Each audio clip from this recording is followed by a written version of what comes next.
Hindi pa salubong sa bagong taon pero ang lakas daw ng patugtog sa speaker ng isang gwardya sa Tabuk City, Kalinga.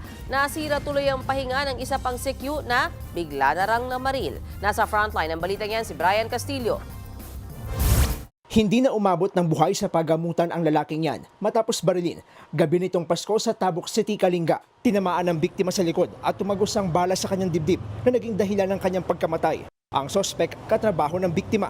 Base sa investigasyon, nagpapahinga lang ang sospek at biktima sa tinutuloyan nilang barracks. Nairita raw ang sospek sa malakas na tugtog sa speaker ng biktima. Naupo lang sila sa basement ng farmhouse na nanonood ng YouTube sa cellular phone na nakakonect sa speaker. Bigla na lang natumba itong victim natin at nakita po yung kumiripaspas po ng takbo na using a motorcycle itong suspect natin. Kaagad namang nagsagawa ng hot pursuit operation ang mga pulis at hinarangan lahat ng pwedeng daanan ng sospek. Gabi noong December 26, kusang sumuko ang sospek sa Tabuk City Police Station. Mahaharap siya sa reklamong murder. Nagbabalita mula sa frontline. Brian Castillo, News 5. Mga kapatid, Mean Los Baños po, huwag magpahuli sa mga balita at impormasyong dapat ninyong malaman.